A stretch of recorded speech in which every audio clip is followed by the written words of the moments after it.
जय श्री कृष्ण। आज 43वें श्लोक से आगे की यात्रा है।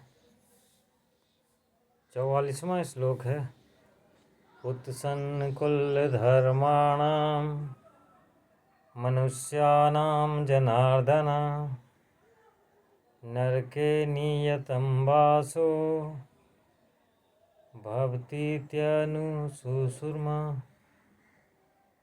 हे जनार्दन, जिनका कुल धर्म नष्ट हो गया है, ऐसे मनुष्यों का अनिश्चित काल तक नरक में वास होता है, ऐसा हम सुनते आए हैं। अब ये जो उन्होंने बातें सुनी हैं, वो चीज़ें अर्जुन को काफ़ी अंदर से दुख दे रहा है, जिसके कारण वो मोह और विषाद से ग्रस्त हुए जा रहे हैं। अब ये जो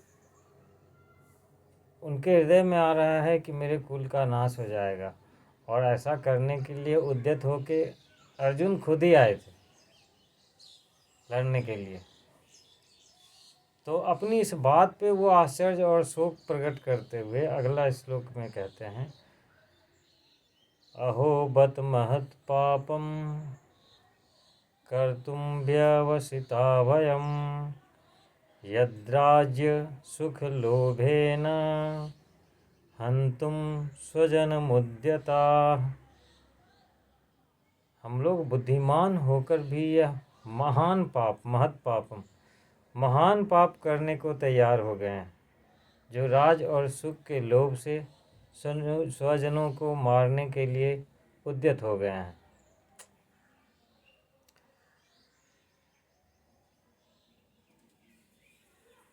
अब पश्चाताप करने के बाद अर्जुन अगले श्लोक में कहते हैं, यदि माम प्रतीकारम शस्त्रम शस्त्रपाणयः धार्तराष्ट्रारणे हन्युस् तन्मे क्षेमतरम भवेत।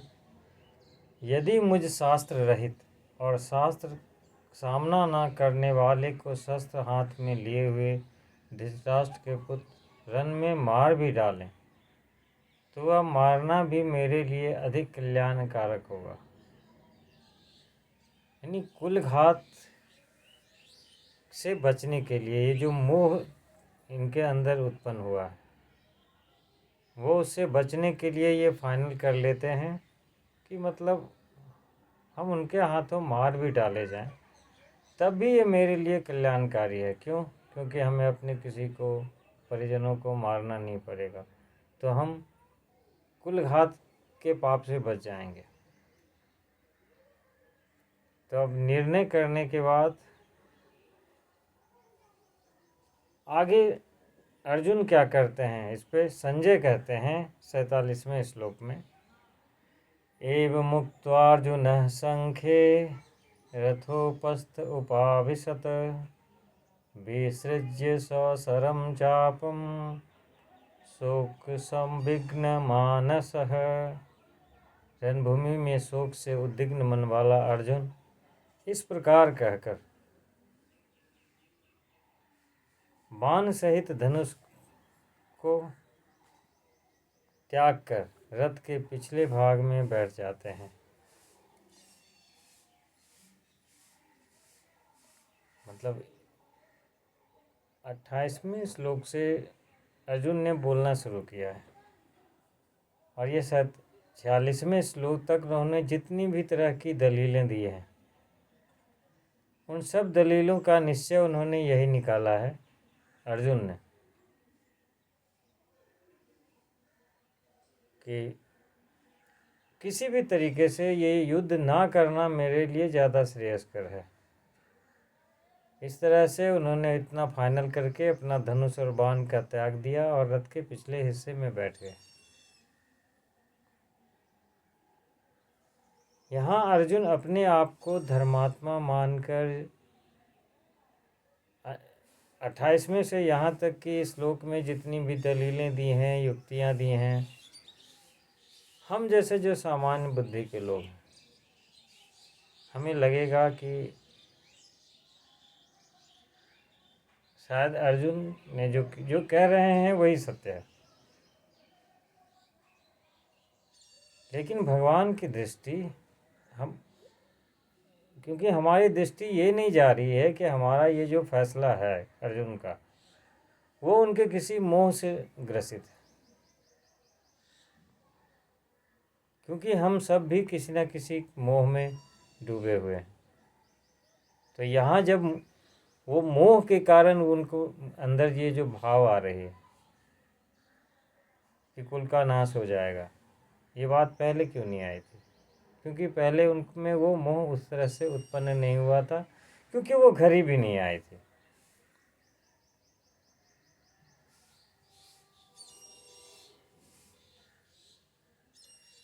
और जब भी इस तरह की किसी परिस्थिति में एक आम इंसान फंसता है या हम ही किसी अति में फंसते हैं, तो हम भी अपना डिस्कशन अपने आप को बहुत अच्छा गुड बाय मान के ही करते हैं।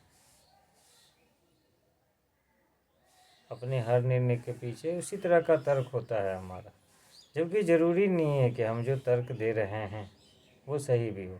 जैसे यहाँ अर्जुन ने, भगवान कृष्ण ने नहीं कहा था कि तुम युद्ध करो। युद्ध स्वाभाविक रूप से अर्जुन के हिस्से में आया था। अर्जुन चाहते नहीं थे, लेकिन ना चाहते हुए भी युद्ध जो है एक कर्तव्य कर्म के रूप में उनके पास आ गया था। तो जब युद्ध शुरू भी हो गया, आपने तैयारियां भी कर ली, कृष्ण को सहयोग के लिए वो खुद बोलने गए थे। अब जब दोनों तरफ की सेनाएं एक दूसरे के सामने हैं, तो एक क्षत्रिय के रूप में उनका कर्तव्य क्या है? युद्ध करना। और वहाँ वो कुल मोह के कारण वो अपनी इस कर्तव्य से विमुख हो रहे थे। तो कृष्ण भगवान ने युद्ध करवाया नहीं है, कृष्ण ने उनको अपने कर्तव्य की याद दिलाई है कि ये जो मोह छा जाने के कारण अर्जुन के ऊपर जो एक तरह का विषाद उत्पन्न हुआ है, उस विषाद को हटाने के लिए उन्होंने उनको कर्तव्य को याद दिलाया है। यही तो एक मतलब मोह की महिमा देख लीजिए कि जो अर्जुन हमेशा युद्ध के लिए तत्पर रहते थे, आज वही अर्जुन धनुष नीचे रखकर शोक से व्याकुल हो रहे हैं, सिर्फ एक मोह के कारण कि कुल का नाश हो जाएगा। तो अभी तो उन्होंने शस्त्र डाल ही दिया है। 28वें श्लोक से जब बोलना शुरू किया है, कृष्ण भगवान ने अभी तक एक भी शब्द नहीं बोला है। कृष्ण भगवान यह सोचकर चुप रहे होंगे कि अर्जुन के भीतर जितना भी विषाद है युद्ध शुरू होने के पहले ही निकल जाए, तो मैं जितनी भी सफाई करनी है मैं अभी इसकी कर लूँगा। अब युद्ध के बीच बीच में अगर ये जागृति होती रहे, क्योंकि अंदर अगर मोह है अपनों के प्रति, तो वो कभी भी निकल सकती थी।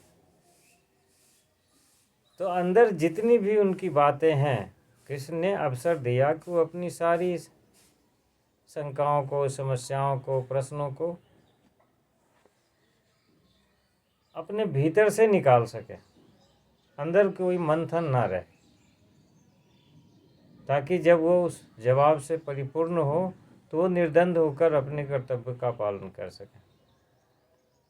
तो अब यहाँ ये भगवत गीता का प्रथम अध्याय समाप्त होता है। और चूँकि इस अध्याय में पूरे में अर्जुन के विषाद का ही वर्णन है, उनके शोक का ही वर्णन है, इसीलिए इसका अर्जुन विषाद योग नाम ही पहले अध्याय का पड़ गया है। तो इस तरह से भगवत गीता के पहले अध्याय की यात्रा आज पूरी होती है। ईश्वर का धन्यवाद कि इन्होंने ये यात्रा संपन्न करवाई।